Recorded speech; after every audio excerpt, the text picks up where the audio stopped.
Again, we're here today at the Hunter Burton Memorial Lorcana Championship. We want to thank the Hunter Burton Memorial Foundation for hosting this tournament. This is their 10th anniversary for the tournament. They always raise awareness for suicidal ideation within the gaming community and have a local outreach community program to try to raise awareness of mental health. If you would like to donate, this year's charity is 988. It's a Suicide and Crisis Lifeline. 988 is a U.S. national number that you can dial anytime you or a loved one are facing suicidal ideations or a mental health crisis.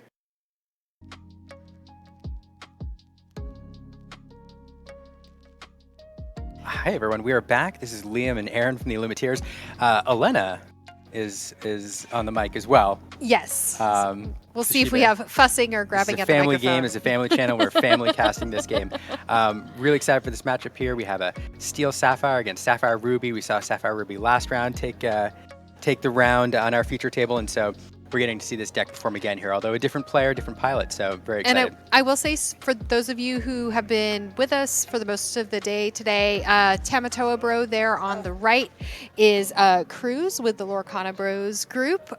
So we saw him in a mid-match interview with some of his friends that he's out here with today. Yeah. So both these decks getting started off, I think, exactly the way they want to, dropping popsicles early, getting those items on the board. Here we see a Fishbone Quill on turn 3. Fishbone Quill here on turn 3. It's exactly what these ramp decks want to do, is drop these Fishbone Quills early, allow them to build up that ink advantage to get to their end game. Smee I want to talk about Smee for a second. Smee's a really fun card. I think that it popped up in more and more decks these days. It's 2 lore, 3/3 on turn 2. So great stat line.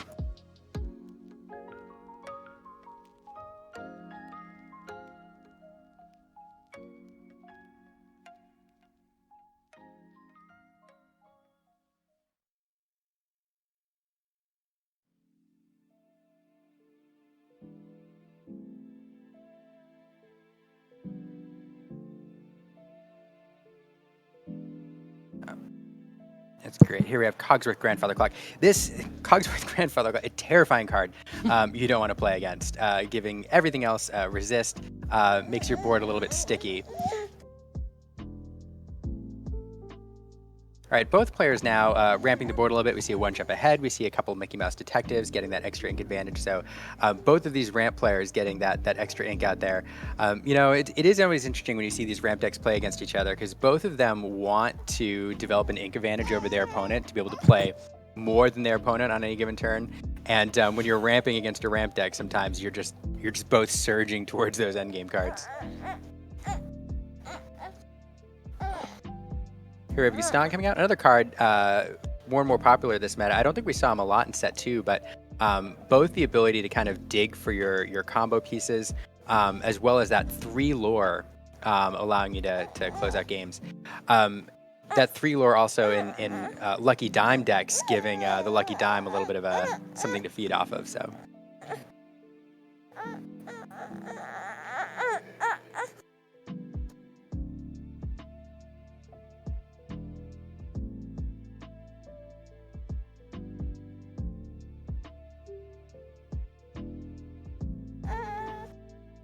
And here we go, Hades. So both these ramp decks, or any of these ramp decks in Lorcana right now, what they're really doing is trying to work towards those end game cards. In this case, Hades was one of them. Powerful removal, and at this point, both of these players have their end game cards unlocked.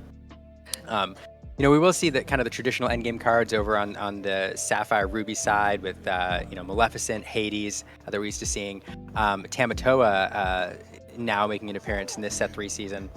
Over on the Steel side, a little bit different. We do have some endgame cards. We do have Tamatoa sitting in there, but this deck is looking to do a lot more with a whole new world, and kind of building up towards that.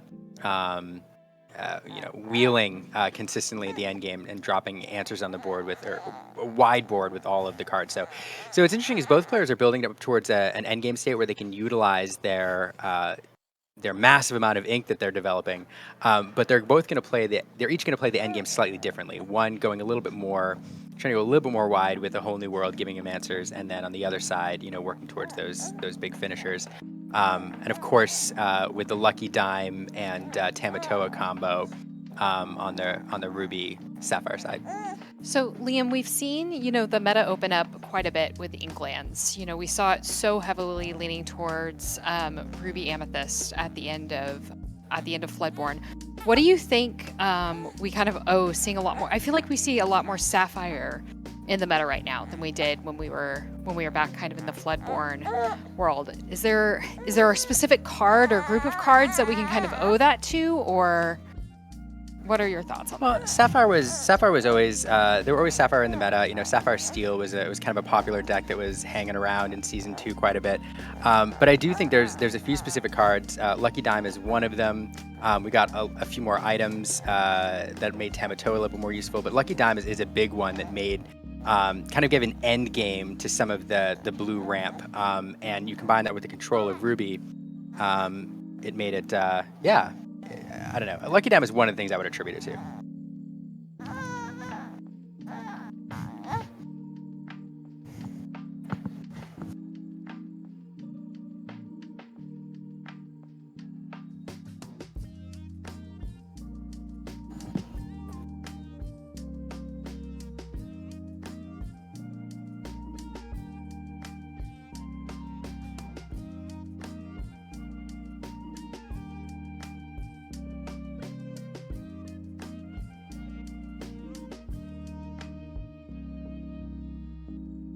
Just doing a quick swap over here. All right. So here comes Be Prepared, clearing the board. That's one of the answers that opens up the end game for Ruby Sapphire. At this point, the Ruby Sapphire deck is kind of where it wants to be. It has the answers. It has the removal. So Julius is probably okay. But here we go. So Whole New World is one of the keys to this particular deck, allowing him to refill his hand. One of the things that any Ruby deck is hoping to do with all of its removal is to exhaust its opponent. As different, as your opponent plays a bunch of cards, and especially in the end game where you're playing, fewer bigger characters. Ruby's got a lot of answers, so a Whole New World allowing Tamatoa Bro here to refill his hand, get some answers. There's a beast hard-headed there, removing a little bit of item removal. So that's kind of what this steel deck wants to do. But here's an answer for the beast. Hades sending it into the inkwell. These ramp decks are so interesting to watch, head to head, especially when you have two different end states in mind for each one of them. But it is so tough. Ruby, with Maleficent in the end game, with Be Prepared, it's a tough matchup once all of that ink is available.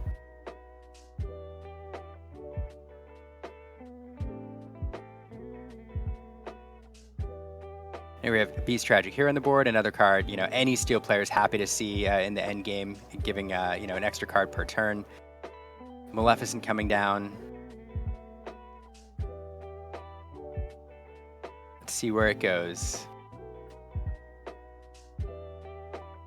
Yeah, as I expected, hitting the beast there, getting rid of that card draw.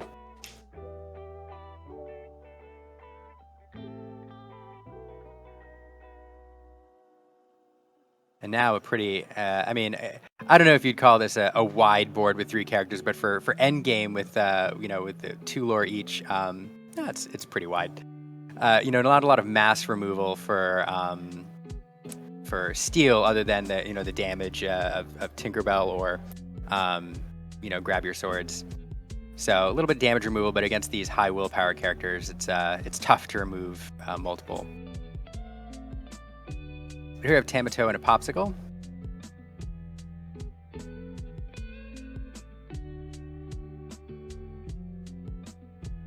So I'm looking at some deck lists here, and oftentimes nowadays we see Sapphire decks setting up for the Lucky Dime finisher, especially with Tamatoa. It's a common line, bunch of items.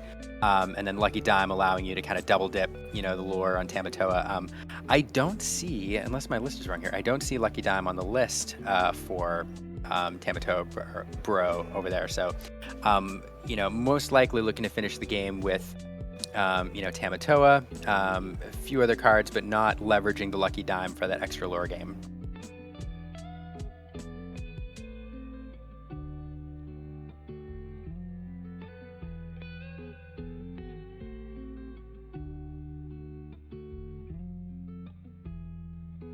Here we go, and the locations. The locations, these two lure locations really gave Ruby, and you often see it in Amethyst, Sapphire, but it really gave these the Ruby decks, kind of an alternate win condition. A lot of decks are built around board control, character removal. We've had 3 sets now worth of cards to remove characters. You have Be Prepared, which clears characters, and locations now are something you can put on the board. They're immune to character removal, obviously, and immune to Be Prepared. So, what Julius did there, I think, is a common line nowadays. Control the board with, with target removal, with board wipes, and then drop those locations down, which become difficult to remove, especially McDuck Manor with 9 willpower. Get this up here for you. With 9 willpower, unless you've got a Maui with a fish hook or something, it's hard to remove those in one shot.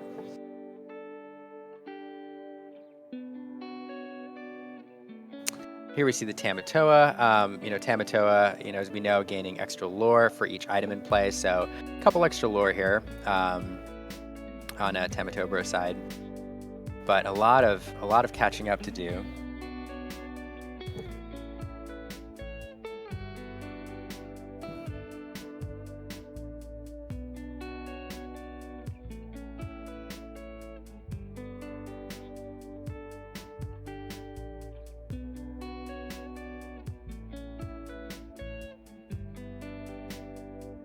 Well, hi, Wesley. Hey, Liam. Glad to be back. Just wanted to set up for the next interview scene, so glad to be back here with you in round 5. You're just in time for game 2 here. We tried to do Aaron and I, and our daughter wasn't having it. So she wanted to be on the stream as well, and let us know it. Well, that's part of the joys of being a parent. Yeah, well, it is, and it's. But one of the things I love about Lorcana, it's a family game. Sometimes I think, especially gamer families, with young kids come along, and then there's you run into this challenge where you want to do all the things you did before. You want to go to your LGS, you want to go play in tournaments, you want to play in, multiplayer games, and kids can make it challenging. But one of the things that we've found with the Lorcana community, especially at our LGS, is, we've gone with our daughter as early as, 5-6 weeks old, and everybody's so welcoming, so accommodating. Even here, everybody at the Hunter Burton Memorial Tournament here has just been so gracious and excited to have her around. So, if you're a parent and watching, and you're a little bit intimidated to take your kids out to a gaming event, no matter how young they are, I'm sure there's a community around you that'll facilitate that. I couldn't agree with you more, Liam. It's just been, I think the Lorcana community especially has been very opening and welcoming to younger players, a younger audience, especially with the Disney characters, Disney themes. There's a close friend at the game store that I play at in Waco at Nexus Games. He has a 5-year-old daughter, and she has a Amber Amethyst Princess deck list. Yes. And it plays Mulan, and it can really just take away matches sometimes that you're just not expecting. But a lot of fun to have younger kids come and play, and the player base, like you were saying, I think is a lot more open and accepting of that for this IP. Yeah, I totally agree. Make princess decks great. I'm all about it. Well, here is Tamatoa Bro starting us off with an inked Tinkerbell. Yeah, we have Popsicle Pox with a mirror here. And then there's the Smee. So a similar opening line to last game with Tamatoa Bro. I do like Smee on second turn. I mean, in a lot of decks, they do run Captain Hook, and so you are able to avoid that damage at the end of the turn. But even if you don't, even if you're not running Hook, on turn 2, getting a 3/3, that can quest for 2 is just good. Yeah, that's incredibly strong. It has great stats. A 3/3 body, like that takes out so many early game characters. It's impressive how it can quest for a lot, and if you happen to do have a captain card, it'll stay around for a while. Yeah, so here we have the Fishbone Quill. So, Tamatoa Bro looking to ramp here, develop that ink advantage. 4 ink on turn 3. So he's kind of doing what he wants to do. A fish hook into the inkwell over there on Julius's side. Something else I'm noticing here is it appears that Tamatoa Bro got actually paired up for this round to Julius, who is 4-0, Tamatoa being at 3-1.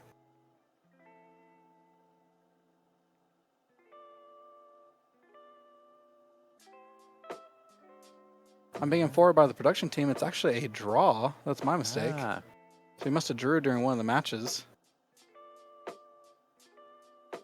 Yeah, it's one of the things about these control decks in these tournament settings. Games take a while, and sometimes, despite your best efforts, especially if you split the first 2 games, goes to time. I was one of those Ruby Amethyst players during set 1, and playing all those mirror matches, a lot of those games went to time. That just tends to be the state of the game at some points. Here's this Gaston here, really we saw it beforehand today in round 4, but just this 4/4 statted body with the ability to quest for 3 and able to net you a card off the top. Yeah, it's Gaston, fascinating card. Again, I don't think we saw it a ton in set 2, occasional appearance, but really not heavy in the meta. But making an appearance now in a lot of decks, I think that 3 lore, is appealing to a lot of people. In the mid game, it can give you a bit of a lead or close out games. But then, if you're a deck that's playing specific combos or looking for a very specific card that you really want, being able to look at the top 3 cards in your deck to dig for it is great. So I do think Tamatoa Bro, being a deck that probably wants to have a whole new world, at least once a game, it's an appealing card because you can basically skip 3 turns worth of drawing and look and dig down and find it if you don't have it. Gosh, I love playing Whole New World. Not only is it an amazing Disney song, but just the ability to play out everything on the board and then draw. It feels good when you're able to do that and control the state of your hand. No, that's true. And another fun note on Gaston, because he's a 6 cost, if you do find that Whole New World off of him, you can then sing it next turn for free. And then play, have 6 or 7 ink available to play, whatever you draw. So, well. I'm thinking that Tamatoa took the win on that one. That's what I'm guessing. I think, the game was trending in the right direction. Julius probably didn't have, what he was looking for. And how we were just talking about games going to time. Right. Both of these players probably eager to avoid a draw if they can avoid it. So rather than play and draw out, this game, Julius saying, to himself, hey, why don't I, concede this game? I know I don't feel good about it. I'm not drawing the cards I need. My opponent's doing well. Let me go into the next game where I'm on the play and try to close this game out. I'm just getting word from our producers that Julius actually received a game loss from our judge due to looking at their inkwell after multiple warnings during the match. Okay. I guess they had done it during a previous round and had just received his 3rd warning during this match. Yeah, that's something. It is challenging. There are certain, Lorcana has certain rules, certain important, as every card game does, and the inkwell not being public information is one of them that's pretty important. And To me, this goes to the importance of playing casually, like you would in a tournament. If you have any aspiration for, competitive play, I think it's an easy habit to get into when you're playing casually with friends, with family, to kind of peek at what's in there because it's fun. We're all playing, we're learning, and when you get into that habit, like subconsciously, that it's okay to do. Sometimes you slip up in these competitive settings, and I venture to guess that's what's happened here. Um, Well, I can't tell you how many times early Lorcana days when I was first picking up the game and I would accidentally put my hand into my inkwell or not realize which stack of cards was my inkwell and which was my hand. And I really had to discipline myself to either put my hand in the same location every time or, like I do now, I put a Disney 100 coin on top of my hand, and I never forget now where it's at because I've done that exact same thing where during a tournament, put my hand in my inkwell and there goes my hand into the ink. no, that's a fantastic point, Wesley, and that's another possibility here. If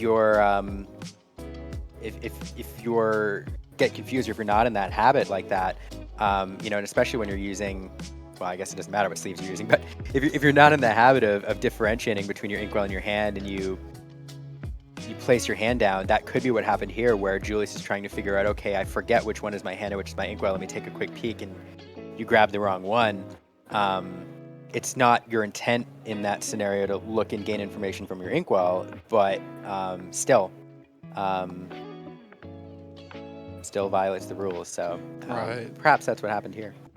I've also seen some players use, and that has, of course, we're getting into more competitive play here in the future with Lorcana, but using Pokemon energy or Magic the Gathering mana to represent their inkwell. Yeah. Makes me wonder if maybe someday we'll have some inkwell tokens from Ravensburger about that. Yeah, that's a good point. Perhaps. Perhaps. I know I've seen some YouTube channels as well that like swap out cards and use different like VHS covers, and so it's possible. Well, here we are into game 3 of round 5. Tamatoa Bro versus Julius. Tamatoa Bro leading us off here on turn 2 with his Mr. Smee. Julius having a popsicle. Again with this me.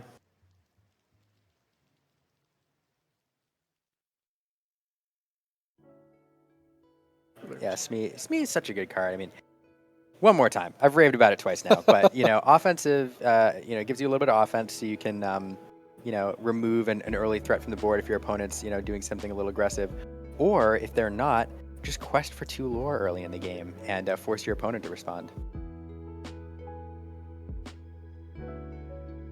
So here Julius with little Mickey Mouse ramp, also 1 jump there, so getting that early ink advantage. And here we're going full pirate over here on Tamatoa Bro's side. And there's that Captain Hook with the Mr. Smee.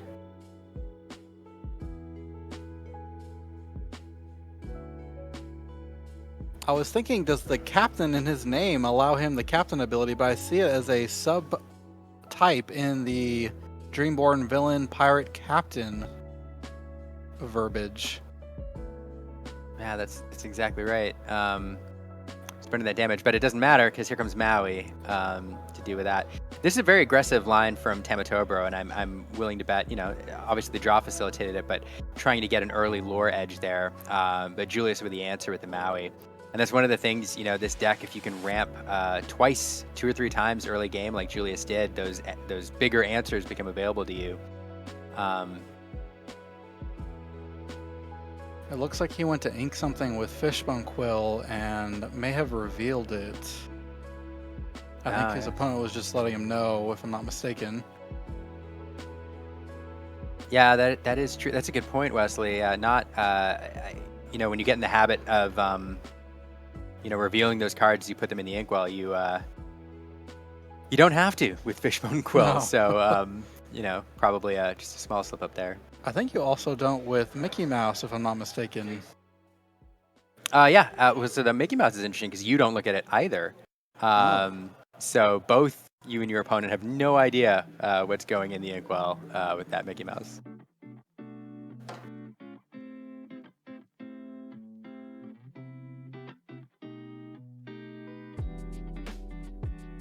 Mickey Mouse doing a little questing.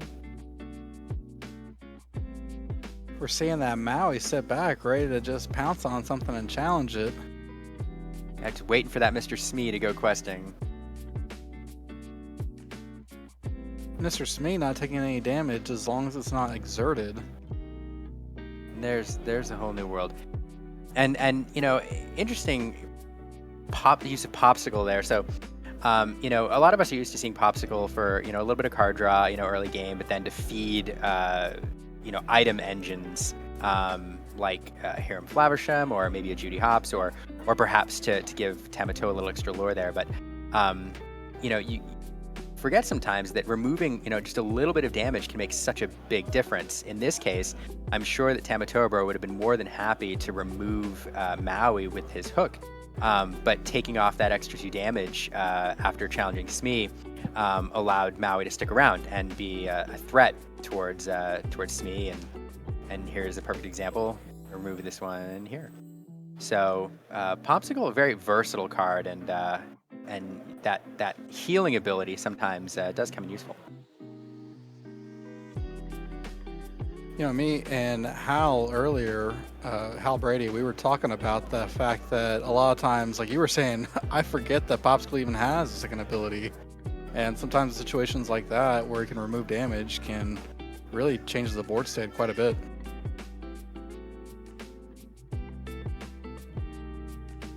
About 2 Gastons here on the board for Julius.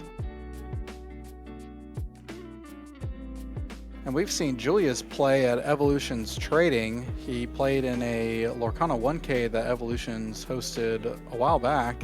And we've also seen Tamatoa Bro play in a Lorcana 1K at Game Castle.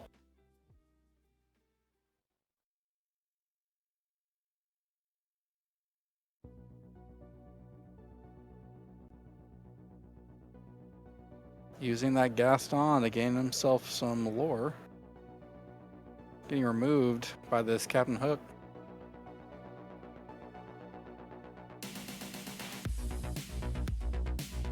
Followed up by a Tinkerbell for the extra 1 damage. Yeah, Tinkerbell, fun card to have on the board, or great card to have on the board here. And I think Tamatoa Bro is hoping it sticks around because it can sing a whole new world. Anytime you play a whole new world, obviously you'd rather sing it so you have all your ink available to immediately play the cards you drop. So in this instance, Tinkerbell providing that option. And I wouldn't be surprised if that's what we're setting up for here next turn.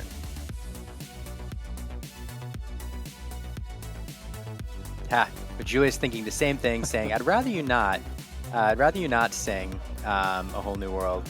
And then questing there with Gaston. Yeah, Jill is playing one of his 4 Maleficent Monstrous Dragons.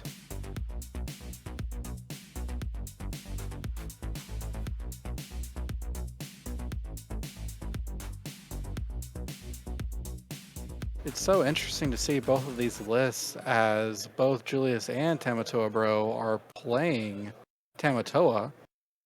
Julius playing 4, Tamatoa Bro playing 2.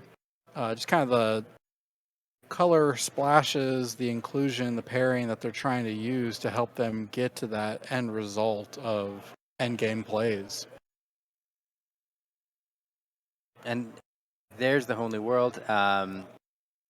Again, I think Tamatoa Bro was hoping to sing that with the Tinkerbell. And Julius smartly removing that option, knowing that that's a possibility. So, yeah, you called it right on, right exactly on the head, Liam. Tamatoa Bro really trying to find some outs using his Gaston to try to find him a card.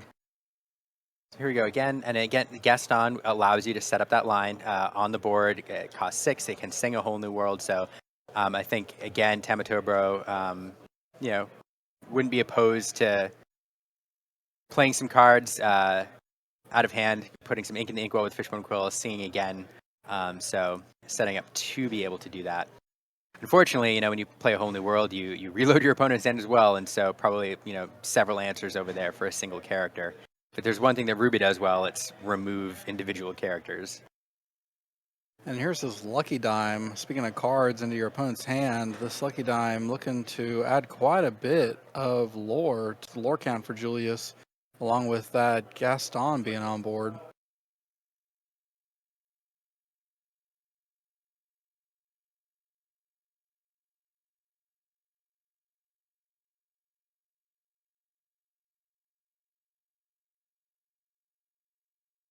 Julius up to 15, looking at Tamatoa Bro's 6. Yeah, gosh, Lucky Dime just so intimidating. There we are singing, and then along came Zeus to remove Maleficent and let it go. So here's some answers. Again, Lucky Dime though just so intimidating because the instant lore gain. I'm not sure. I mean, there is an out here. Julius playing a Tamatoa, or on Julius's turn playing a Tamatoa with another item, perhaps a popsicle, would allow him to close out the game with a Lucky Dime. So that Lucky Dime just a threat. Of course, Tamatoa Bro with answers for items. He's running a couple Beast Hard-Headed in order to remove items, and then also the Rise of the Titans. I think a few of them in here as well. So answers for the items there. And there's a Cogsworth having ward, but also giving his other characters a resist 1. So let's see. There is a game-ending combo here that Julius could have in hand if he has the ink for it, which I think he does. But it really requires a low-cost item. I think there's the Tamatoa. That's one part of it. Lucky Dime. Sending to 19. Yep. So does not have that one low-cost item he needed to close it out. So Tamatoa Bro here having to find an answer for both Tamatoa and Lucky Dime. Lucky Dime just always remaining a threat here if any character is able to stick on the board. We do have a Gaston that can sing here, so perhaps if you're looking for a specific answer, Beast Hard-Headed, for example, perhaps a Whole New World would do it. So inking out of a couple cards here. Let's see if we have the Whole New World to allow him to find those answers. Cogsworth singing A Whole New World. There's the song. All right, so we obviously need something to remove the Tamatoa, but we also really need something to remove that Lucky Dime. Cruz here, also known as Tamatoa Bro, having Rise of the Titans, 3 copies of it, and the Beast. So there's one answer. Items, 2 of them. Popsicle, probably digging a little bit. Smee.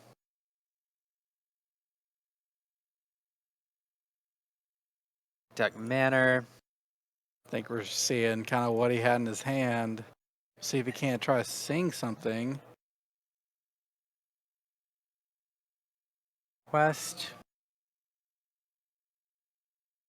Oh, just edge of my seat. And there's the concession. Edge of my seat. Oh, so close. You never really know with looking those for whole that, new worlds like that. I know. Just needed to remove that Lucky Dime, and that's one of the things that makes anything that gains you lure without questing so threatening. And Lucky Dime is just, Lucky Dime is just a great card. I was talking between rounds with Hal, and I said, Lucky Dime is one of those cards that I think people saw, and it's uninkable, and it costs a bajillion, and it's like, it's a legendary item. Why? It's so expensive. But man, we're seeing it do some work nowadays in these, especially in these Ruby Sapphire decks. Yeah, that just Lucky Dime at the end, creating a threat that meant auto winning if it didn't get answered very quickly.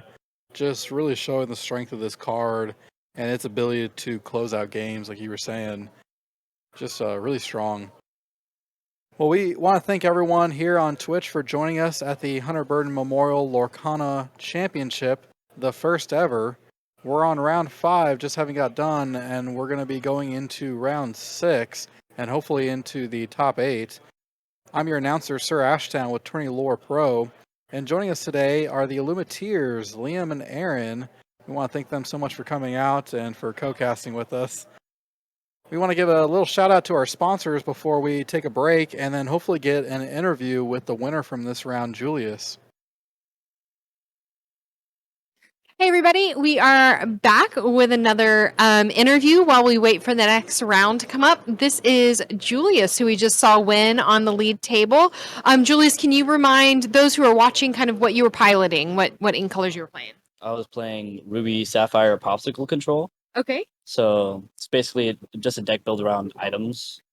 So you use Tamatoa to gain. So Tamatoa gains 1 lore per item you have in play. So one thing that I like to do is like to spam a bunch of items. Like I typically have like 1 to 2 fish bones in play, and then I have a lucky dime. So that way, when I have a Tamatoa, I don't even have to use the Tamatoa. I can just play the Tamatoa, have the lucky diamond play, and just pay 2 to gain 4 lore for, or more lore for just practically nothing.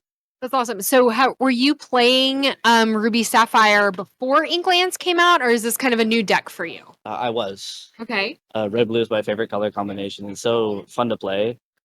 It's control, but you ramp up so quickly.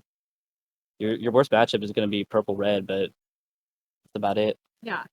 Something I always love to kind of ask some of our younger players, is this your first TCG? Do you have a background with this? Kind of tell us what your background is with card games. I think like 2 years ago, I got into Yu-Gi-Oh a little bit, got out of it, went into Pokemon, got out of it again, went back into Pokemon, and now I'm here. Okay. Are you from the local community? Did you and your family travel in from out of the area? Where are you from? I'm from Texas, Okay. specifically Killeen. Okay. Uh, So a little bit, it's like a 2-hour drive from I think where we are, because we have people watching from around the country. So about 2-hour drive from where we are. Yeah, That's around awesome. that. So you've been playing TCGs for about 2 years. You've been bouncing. You've experienced a couple of them. How are you liking Lorcana so far? How long have you been playing Lorcana? I've been playing it since Chapter 2 came out. I'm really liking it. It's a lot more fun compared to other card games. It's just the way that it sequences. I really enjoy playing it. It's really unique. So that's one of the pluses. Other than that, it's just overall a fun game to play. Okay, and then what are you looking forward to most today, or what have you enjoyed most about playing in this really special tournament today?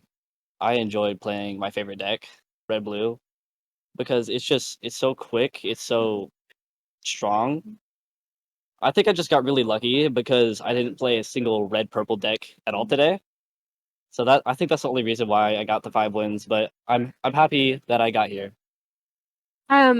I think it is so cool that we are in Lorcana specifically. We are seeing some younger players playing in some pretty competitive tournaments. I mean, there are some really serious players today. Do you have any advice for younger players who are wanting to get involved in TCGs and might be a little nervous, or maybe they play and they're worried about playing in their first tournament? Do you have any kind of words of advice? Just practice, specifically practice with older people, like because they have experience. Just ask for help. Sometimes you can just ask to play open hand. That helps. They can tell you what mistakes you made, what you could do better. It just overall experience helps you get better. Awesome. Well, thank you so much for giving us a little bit of your time. Best of luck with the rest of the day. We're kind of closing in to cut to the top 4 or top 8. So good luck with the rest of the Swiss rounds. Absolutely. Have a great rest of your day. Me too. Bye, everybody.